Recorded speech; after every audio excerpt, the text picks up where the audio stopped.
అతిథి గౌరవనీయులు honourable minister of state home affairs government of India Shri Bandi Sanjay గారి సందేశం అభినందనలు తెలియజేయవలసిందిగా కోరుకుంటున్నాం. మమ్మల్ని రాజకీయ ఉపన్యాసం ఇవ్వండి గట్టి ఇస్తాం కానీ ఉపన్యాసం కొంచెం. అందరికీ నమస్కారం.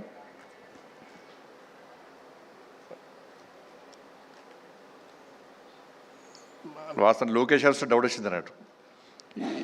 వాళ్ళ కుటుంబం అందరు కూడా సినీ ఫీల్డ్కి వచ్చారు, హీరోలు అయ్యారు, హీరోయిన్లు అయ్యారు. కానీ లోకేష్ గారు ఎందుకో సినీ ఫీల్డ్ పోకుండా ఇటు హీరో అయింది, ఇక్కడ పొలిటీషియన్ అయినట్టున్నారు. చాలా సంతోషం. అందరికీ నమస్కారం. బాలకృష్ణ గారి యొక్క ఈ కార్యక్రమంలో పాల్గొన్న సంతోషం. ఇంతకుముందు లోకేష్ గారు చెప్పినట్టు వారిని చూస్తేనేమో 65 ఏళ్ళు వారి వయస్సు, నిజంగా చూస్తానేమో 25 ఏళ్ళ లెక్క కనబడతాడు ఆయన బాలయ్యబాబు గారు. వారి లోపల ఒక బోలాతనం, ఆయన ముఖంలో గంభీరత్వం, నచ్చిందే చేసే గుణం, నచ్చకుంటే రుద్రతాండవం.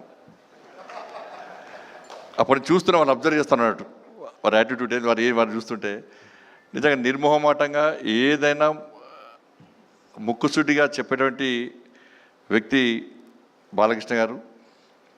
చాలా సంతోషం. వారికి వరల్డ్ బుక్ ఆఫ్ రికార్డ్స్లో యూకే సంబంధించి 50 సంవత్సరాలు నిర్విఘ్నంగా నిరంతరంగా సినీ చరిత్రలో 50 సంవత్సరాలు పూర్తి చేసుకున్న సందర్భంలో వారిని గుర్తించి వారికి అవార్డు ఇవ్వడం చాలా సంతోషం. ఇది తెలుగు ప్రజల యొక్క గర్వకారణంగానే భావిస్తాను. వాస్తవానికి వారు డాక్టర్ కావాల్సి ఉండే, కానీ యాక్టర్ అయ్యారు. వాళ్ళ నాన్నగారి కోరిక డాక్టర్ అని తెలుసు నాకు. అంటే కుటుంబ వారసత్వాన్ని ముందుకు తీసుకుపోవాలన్న ఆలోచనతో ఓ రావడం. ఆ రోజు తాతమ్మ కళ నుంచి మంగమ్మ గారి మనవడి వరకు, సమరసింహారెడ్డి నుంచి డాకు మహారాజ్ వరకు, నెక్స్ట్ అఖండ 2 కూడా వచ్చిందని చెప్పారు. చాలా సంతోషం. అప్పటి నుంచి ఇప్పటి వరకు కూడా వారు సక్సెస్ అవుతూ అనేక మంది తెలుగు ప్రేక్షకుల అభిమానాలు పొందుతూ అనేక మంది ప్రేక్షకులను అనేక మంది అభిమానులను తయారు చేసినటువంటి ఒక మంచి మహానటుడు బాలకృష్ణ గారు. నేను మధ్యలో కొంతమంది స్టూడెంట్స్ నాకు వచ్చారు. అసలు చిన్న సమస్య మీద నాకు వచ్చినప్పుడు వాళ్ళు తొందర పడుతున్నారు. చాలామంది నాతో ఫోటో దిగాలని ఆర్తుత వాళ్ళకు. కొంతమంది ఏమో తొందర వెళ్దాం అంటున్నారు. దాదాపు ఒక 100 మంది వచ్చారు చిన్న ఇష్యూ మీద. మీకు ఇంత తొందర ఎందుకు అంటే, లేదు సార్ ఈరోజు బాలకృష్ణ గారి మూవీ వచ్చింది, మా బ్యాచ్మెంట్స్ అందరం కూడా బెట్టు కట్టుకున్నాం, ఆ బెట్టులో ఒక అతను ఓడిపోయిన తర్వాత బెట్ ఏంది అంటే, ఈరోజు మీ అందరినీ కూడా బాలకృష్ణ గారి మూవీ తీసుకెళ్తా అని చెప్పాను.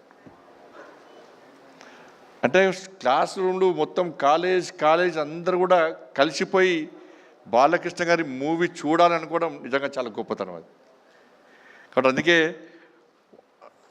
అప్పుడే అన్నట్టు, అది తాతమ్మ కళ మూవీ మొదటి సినిమా రోజే దానిలో హీరోయిన్గా నడిచిన భానుమతి గారు అన్నారట, నిజంగా బాలకృష్ణ గారు భవిష్యత్తులో మంచి నటుడవుతాడు, చాలా సక్సెస్ అవుతుందని చెప్పి వారు ఏ ముహూర్తాలు అన్నారో అది ఈరోజు నిజమై ఈరోజు అందరి యొక్క మన్నలు పొందినటువంటి ఒక గొప్ప వ్యక్తి బాలకృష్ణ గారు.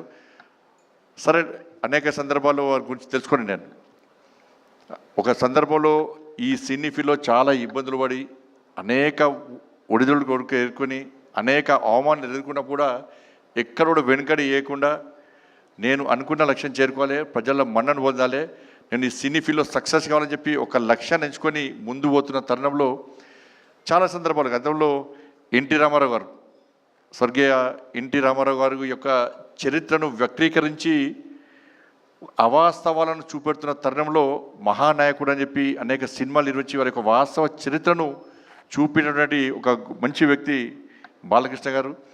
నిజంగా డాక్టర్ కాలేకున్నా కూడా వాళ్ళ బస్వతారకం క్యాన్సర్ హాస్పిటల్, నేను మొన్ననే FCRకి సంబంధించి ఇబ్బందులు ఉన్నప్పుడు ఆ డిపార్ట్మెంట్ నాదే కాబట్టి నేను అమిత్ షా వారి దగ్గరికి పోయి సార్ ఇది బసవతారక భరత్ గారు ఇక్కడ ఉన్నారు మా పార్లమెంట్ సహచార పార్లమెంట్ సభ్యులు ఈ బసవతారకం ఆ క్యాన్సర్ హాస్పిటల్ చాలామందికి సేవ చేస్తున్నారు సార్ చాలామందిని జీవితాలను కాపాడుతున్నారు ఈ ఎఫ్సిఆర్ఎస్ సంబంధించిన ప్రాబ్లం వచ్చింది సార్ దీన్ని మనం తప్పకుండా చేయాల్సిన అవసరం ఉందని చెప్పిన తర్వాత వారు వెంటనే బాలకృష్ణ గారి కదా తప్పకుండా చేసాయి నాకు కూడా క్యాన్సర్ బసవతారకం క్యాన్సర్ హాస్పిటల్ నాకు కూడా ఐడియా ఉంది చాలామందికి సేవ చేస్తున్నారు చాలామంది ప్రాణాలు కాపాడుతున్నారు ఇప్పుడు క్యాన్సర్ వల్ల చాలామంది ఇబ్బంది పడుతున్న తరుణంలో వాళ్ళు చేస్తున్న సేవను గుర్తించి ఆ ఎఫ్సిఆర్ని తిరిగి ఓపెన్ చేయాలని చెప్పి వారి ఆదేశం ఇచ్చిన తర్వాత వెంటనే కూడా నా డిపార్ట్మెంట్ కాబట్టి అమిత్ షా గారి యొక్క ఆదేశాల వరకు చేయడం జరిగింది వాళ్ళ బసవతారకం హాస్పిటల్లో ఒక క్యాన్సర్ పేషెంట్ అడ్మిట్ అయిందంటే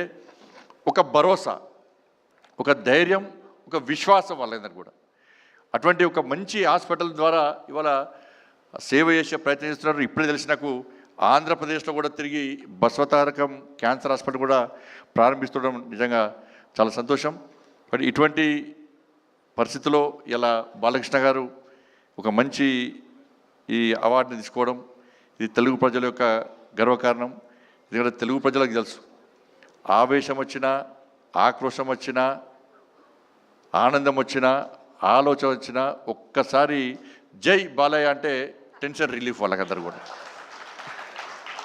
కాబట్టి అటువంటి బాలకృష్ణ గారు ఈరోజు వారి ఫంక్షన్కి నేను రావడం చాలా సంతోషం భవిష్యత్తులో వారి ఇంకా 65 ఇయర్సే ఇంకా 35 ఇయర్స్ బాకీ ఉంది ఇంకా ఈ 35 ఇయర్స్ కూడా మీరు ఇదే